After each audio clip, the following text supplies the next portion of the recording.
trágica para todo nuestro continente. Hola Sergio, muy buenas noches, ¿cómo estás? Hola Jorge, saludos, buenas noches.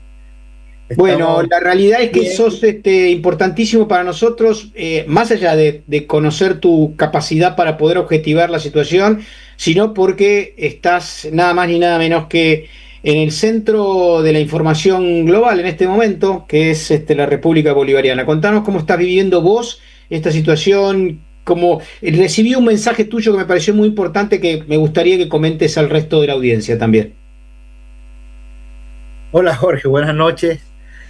Bueno, aquí estamos vivos, que es muy importante, sobre todo porque uno de los misiles democráticos enviados por Estados Unidos estalló a 500 metros de mi casa.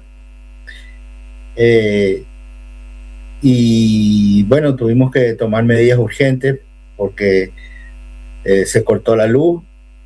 Tuvimos que sacar a mi hijo y ponerlo en la parte de atrás de la casa por el temor de que se pudieran reventar vidrios y caerle o lo que era peor, que explotara la onda de choque, explotara y se destruyera parte de la casa o la casera.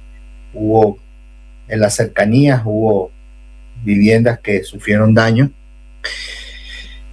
Eh, en este momento la situación es de casi absoluta normalidad, salvo ya se restituyó prácticamente, yo diría un 90% de la electricidad, quedan unos pequeños lugares donde todavía no hay luz, porque atacaron uno de los objetivos fueron las torres de transmisión eléctrica que las atacaron directamente con misiles.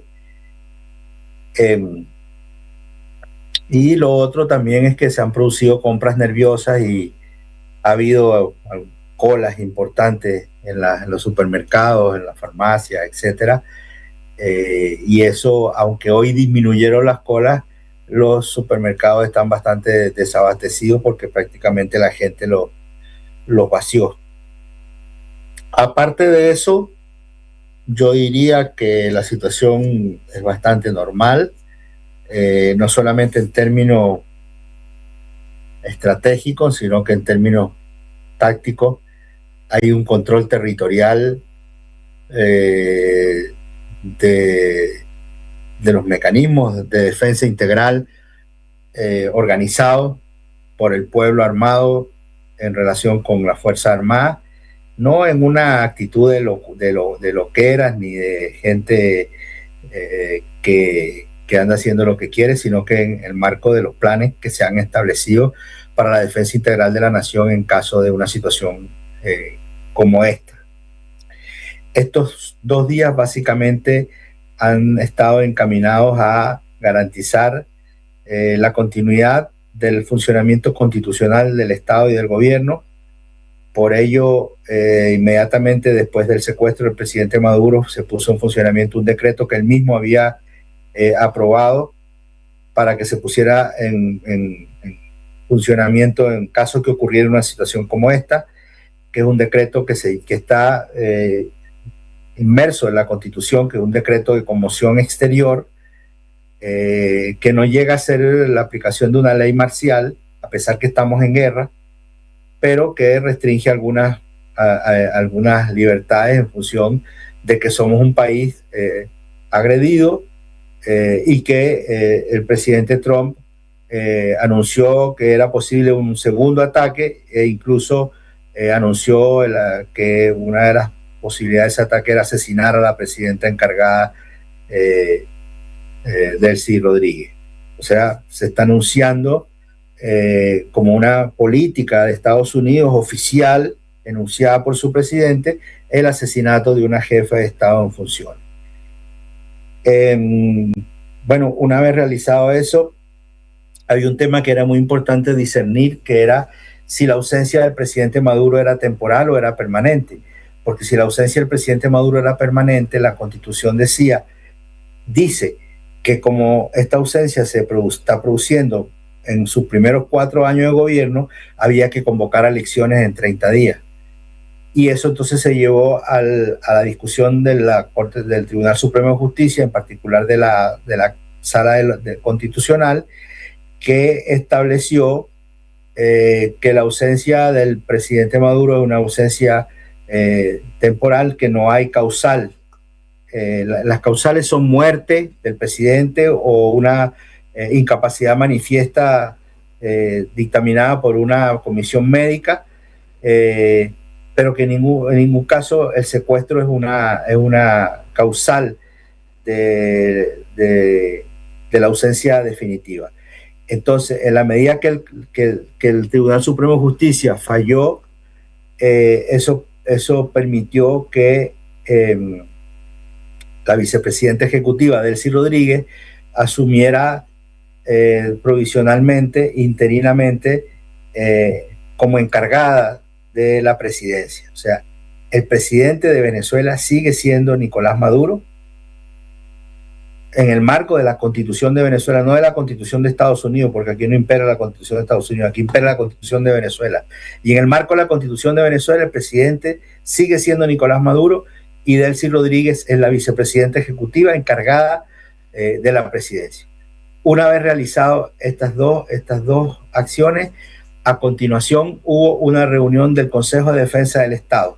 El Consejo de Defensa del Estado, formado por los más altos mandos militares y civiles del país, los ministros vinculados al área de seguridad, los poderes del Estado. Acuérdate que en Venezuela hay 5 poderes del Estado, no 3 como en todos los países. O sea, además de ejecutivo, legislativo y judicial, está el poder moral y el poder electoral. El poder moral está constituido por la Fiscalía General de la República, la Contraloría General de la República, la Procuraduría General de la República y el Defensor del Pueblo. Ellos configuran, junto al alto mando militar y los ministerios vinculados a la seguridad y la defensa, el Consejo de Defensa Nacional, que se reunió para analizar la situación del país y tomar medidas en función de la continuidad de la agresión de Estados Unidos, porque esto no ha cesado. A continuación, ayer se produjo la primera reunión del Consejo de Ministros, ya presidida por la presidenta encargada, en la cual se trazaron las principales tareas políticas económicas,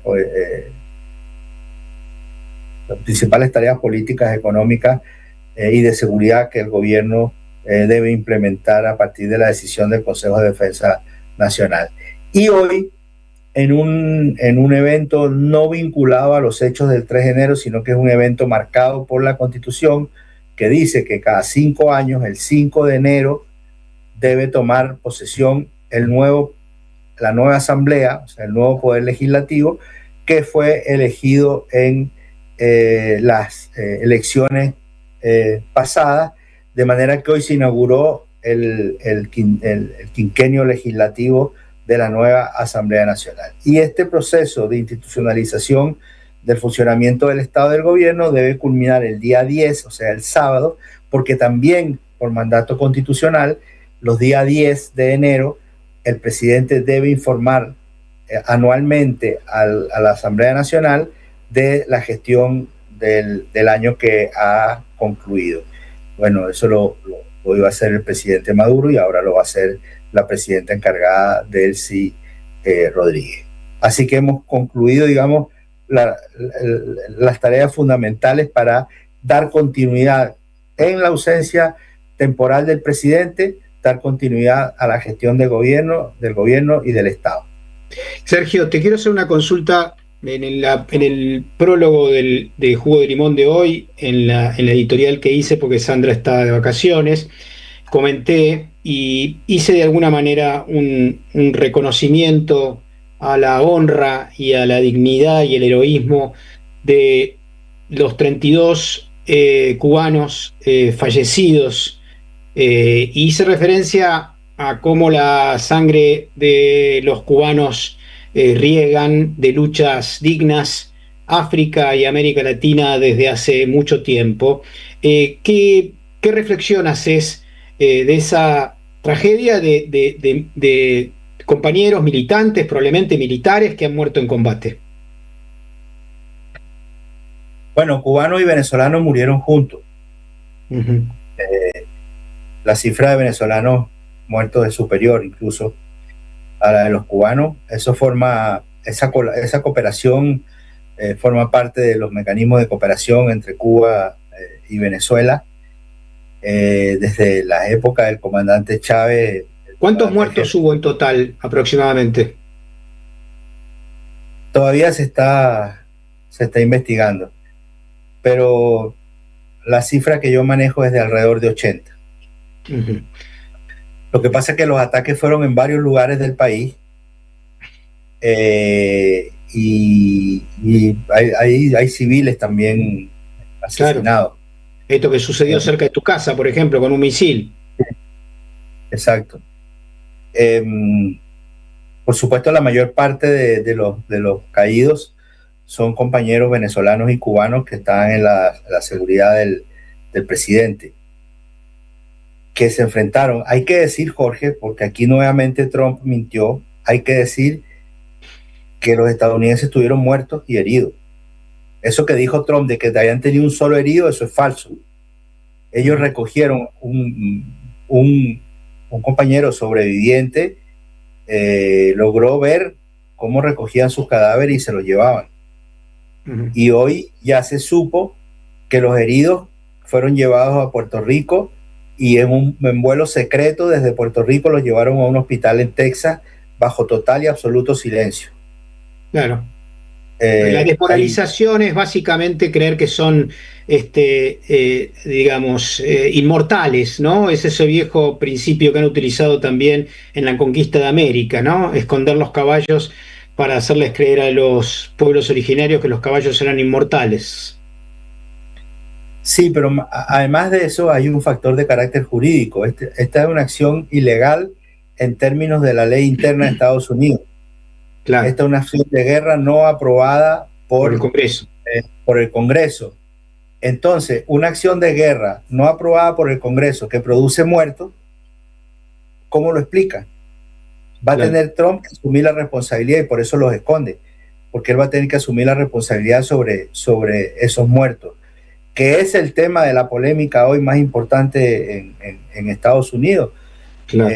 Hay una gran cantidad de representantes y senadores y gobernadores, alcaldes, tanto demócratas como republicanos, que no lo hacen por amor a Venezuela ni por amor al presidente Maduro, sino que lo hacen porque esto que está ocurriendo está significando un rompimiento del sistema político en Estados Unidos, de la institucionalidad política de Estados Unidos. Y si bien es cierto que a ninguno de esos senadores o representantes les importa que maten gente en cualquier lugar del mundo, sí le importa que maten estadounidenses y sí le importa que si van a asesinar, lo asesinen en el marco de la ley. Entonces, el hecho de que Trump esté asesinando al margen de la ley, eso sí es inaceptable para el sistema político de Estados Unidos, y hoy hay un cuestionamiento gigantesco, ya no solamente dentro del pueblo de Estados Unidos. Hoy las encuestas señalan que un 70% del pueblo de Estados Unidos rechaza esta acción, pero entonces ya también hay una opinión distinta, la opinión pública piensa distinto, y las élites, el Congreso, ya está emitiendo opiniones muy contundentes, incluso se está hablando de un impeachment al propio Trump. Última pregunta que te hago por hoy, porque voy a requerirte en estos días que tenemos mucha ansiedad por tener un contacto directo con Caracas. ¿Cómo ves los escenarios de corto plazo desde tu perspectiva de analista internacional en la continuidad jurídica de Venezuela y en la brutalidad imperialista de Trump? Mira, lo primero que hay que ver en el cortísimo plazo, que esta semana se necesitaba que el Estado siguiera funcionando, que funcionaran las normas constitucionales, que se garantizara el imperio de la ley, que lo que ocurriera se hiciera en el marco de la Constitución, y todo ello ha ocurrido. Ahora se trata de echar adelante 3 tareas fundamentales. Una es seguir dando continuidad al funcionamiento del gobierno y del Estado. En segundo término, a seguir haciendo funcionar la economía, o sea, la tarea económica es una tarea hoy de primer orden. Venezuela cerró como el país de América Latina con mayor crecimiento económico en el año 25, a pesar de sanciones, a pesar de bloqueo, a pesar de todo lo que ha ocurrido. Fuimos el país que más creció en América Latina y eso lo debemos seguir manteniendo y ampliando en las condiciones que sean. Y en tercer lugar, garantizar la seguridad interior del país y la seguridad exterior del país, para lo cual las Fuerzas Armadas se encuentran totalmente desplegadas y en una alianza con el pueblo que también se encuentra hoy militarmente preparado para rechazar cualquier intentona que se produjera. Si tú te acuerdas, Jorge, yo he dicho, revisé, lo dije por primera vez el 19 de agosto, que era muy improbable que Estados Unidos produjera una invasión en términos clásicos. Eso no se veía porque ellos no están dispuestos a poner muertos. Y una invasión tiene que concluir con la ocupación de terreno, con la ocupación del territorio. Y yo dije, si te acuerdas, que lo más probable era que hicieran algunas operaciones quirúrgicas, contra objetivos militares, y dije una posibilidad muy cierta que era el secuestro del presidente Maduro. Bueno, entonces, como recordaba eso, te necesitamos estos días, te vamos a molestar porque la verdad que es muy importante tener esta visión también in situ, pero además no solamente en tanto vos analista y académico, sino en tanto obviamente militante popular que nos da confianza para preguntarte algunos temas de fondo. La última, referido justamente a esto que estabas contando de escenarios posibles de corto plazo, digo, ¿a qué nos tenemos que estar preparados para tratar de solidarizarnos en el resto de los países de América Latina respecto a lo que sucede en la República Bolivariana? Mira,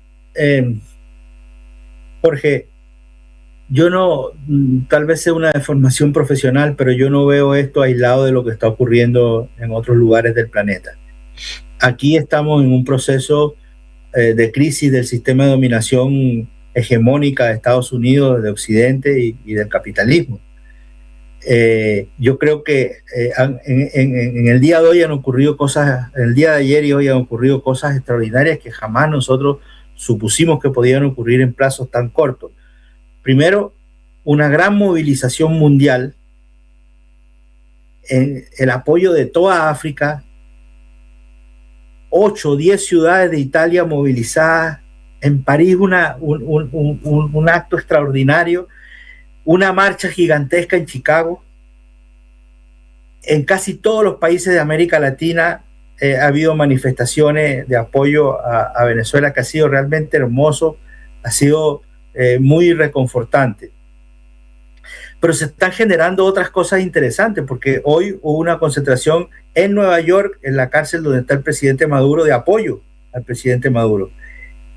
Eso es una cosa. Una segunda cosa es la actitud que tuvo el presidente Maduro hoy en el tribunal en Nueva York, que no fue la de una persona derrotada, vencida, expresó dignidad, expresó confianza, no manifestó ningún tipo de duda frente a lo que él era y lo que él representaba, y eso empezó a generar una corriente de opinión. Había 30 periodistas dentro de la sala, había 100 personas dentro de la sala, había 30 periodistas, y hasta los periodistas de CNN, un canal que no precisamente se caracterizan por amar a Venezuela, tuvieron que manifestar su opinión y su impresión favorable. Pensaron encontrar un hombre derrotado, destruido, vencido, y se encontraron a alguien en una situación totalmente distinta, y eso ha comenzado a generar dentro de Estados Unidos una corriente de opinión favorable. En tercer lugar, Jorge, hubo una gran cantidad de prestigiosos despachos de abogados y universidades facultades de derecho que manifestaron su voluntad de defender al presidente Maduro. Finalmente se decidió un abogado, un gran abogado, que fue el que defendió al periodista Assange y que logró su liberación. Y también para la primera dama, otro periodista también de mucho renombre, muy prestigiado en Estados Unidos. Y el hecho de que estos abogados hayan tomado la decisión de defender a Maduro, más allá de la decisión profesional que significa, bueno, en el marco del derecho, que todo persona tiene derecho a la defensa, manifiesta que la posibilidad de que aquí se podía producir un juicio político contrario, un juicio político a la mentira sobre el narcotráfico, a la mentira sobre el tema de las deportaciones, etcétera. Y una cuarta cosa que quiero decir, Jorge, es que estamos a puertas de una situación que no sabemos qué va a pasar, que es la amenaza de Trump de invadir Groenlandia. No es que yo quiera que se invada Groenlandia, yo no quiero que ellos pasen por lo que pasamos nosotros, para nada. Pero si ello ocurriera, estaríamos hablando de que estarían invadiendo territorio soberano de Dinamarca y por tanto territorio soberano de la Unión Europea. Entonces vamos a ver cómo juzgan los organismos internacionales, cómo juzga la opinión pública un hecho como ese. Eso ha llevado a una cosa insólita, para que te des cuenta las cosas insólitas que han pasado en estos 2 días, a una cosa insólita que es el primer ministro de Gran Bretaña, Starmer, diciendo que Estados Unidos debe explicar su acción en Venezuela. Una cosa totalmente insólita. Entonces, Jorge, con esto concluyo, se están manifestando una serie de hechos en solo 2 días. En solo 2 días se están manifestando una serie de hechos que sobrepasan a Venezuela, que sobrepasan a América Latina y que están generando una corriente. Mira, en algunos países muchas organizaciones políticas de la izquierda y del movimiento social que tenían graves contradicciones y que no podían reunirse, se reunieron en torno a la solidaridad con Venezuela y en torno a la solidaridad con el presidente Maduro. Entonces, como estaba leyendo un artículo justo cuando empezó el programa, que ese artículo señala precisamente como que este hecho tal vez sea el momento del inicio de una nueva etapa en la lucha de los pueblos. Te tengo que cortar, Sergio, porque tengo que ir ya a las cartas y a los mensajes. Te súper agradecemos, vos sabés lo importante que es tu palabra para nosotros en Argentina. Acá te siguen por streaming de distintas partes del mundo también, así que seguramente te volveremos a molestar con asiduidad. Sabemos de tu compromiso, sabemos de tu activismo, sabemos además de tu lucidez para abordar estos temas, así que inmensas gracias. Y en mi caso y en el de muchos que nos están oyendo, que están mandando mensajes, lo estoy viendo acá en pantalla, solidaridad enorme para el pueblo bolivariano de Venezuela, para vos, para todos aquellos que a lo largo y ancho del mundo están repudiando al fascismo en su versión trumpista. Un fuerte abrazo. Gracias, Jorge, y quiero terminar transmitiéndote que hemos sentido la solidaridad y la movilización del pueblo argentino y que nos sentimos mucho más hermanados que nunca, argentinos y venezolanos, en esta lucha común que estamos librando. Muchas gracias. Abrazo grande. Abrazo grande. Chau, chau. Nos vamos a los mensajes directo, porque tengo muy poco tiempo. En 3 minutos voy a intentar